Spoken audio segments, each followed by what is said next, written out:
सनातन धर्म में प्राचीन काल से ही ऋषि मुनियों का विशेष महत्व बना हुआ है।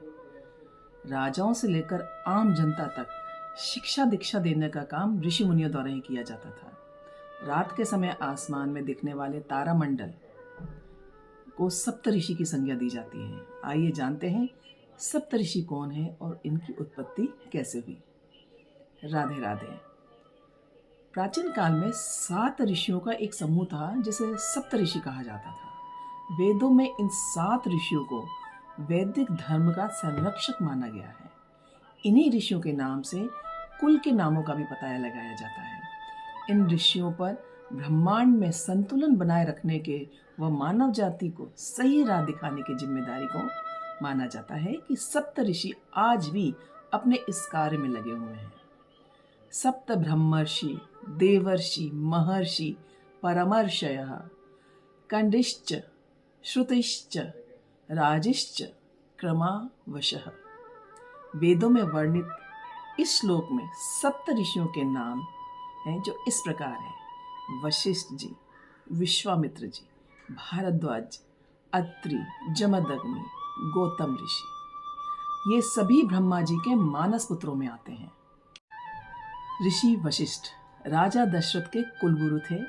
पौराणिक मान्यताओं के अनुसार कामधेनु गाय के लिए वशिष्ठ और विश्वामित्र जी में युद्ध भी हुआ था, जिसमें ऋषि वशिष्ठ जी विजयी हुए थे। अब है ऋषि विश्वामित्र जी। विश्वामित्र जी ऋषि होने के साथ साथ एक राजा भी थे, जिन्होंने गायत्री मंत्र की रचना की थी।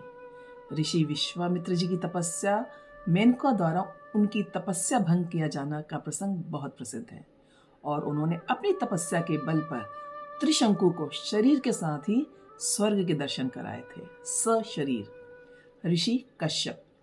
हिंदू मान्यताओं के अनुसार कश्यप ऋषि के वंशज ही सृष्टि के प्रसार में सहायक हुए। कश्यप ऋषि जी की 17 पत्नियां थीं। इनकी अदिति नाम की पत्नी से सभी देवी देवता और दिति नाम की पत्नी से दैत्यों की उत्पत्ति मानी गई है। ऐसा माना जाता है कि शेष पत्नियों से भी अलग अलग जीवों की उत्पत्ति हुई। ऋषि भारद्वाज।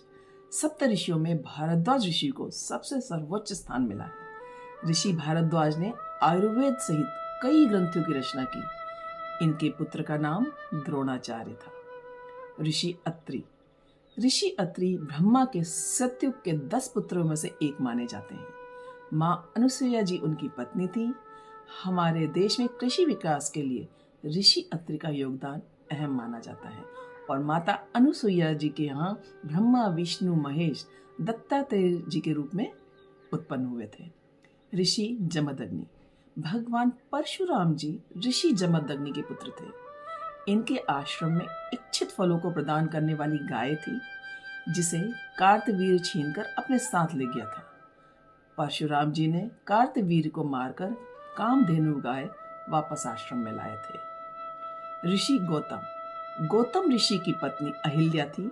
इनके श्राप के कारण ही अहिल्या पत्थर की बन गई थी और भगवान श्री राम की कृपा से अहिल्या जी ने पुनः अपना रूप प्राप्त किया था। गौतम ऋषि अपने तप बल पर ब्रह्मगिरी के पर्वत पर मां गंगा को लेकर आए थे। सप्त ऋषियों और गोत्रों की उत्पत्ति प्राचीन भारतीय पौराणिक कथाओं व संस्कृति से जुड़ी हुई है और ये अवधारणाएं उस समृद्ध विरासत और परंपराओं की याद दिलाती है जो आज भी हिंदू समाज को प्रभावित करती है और उसे जोड़ी हुई है। राधे राधे। जय सनातन।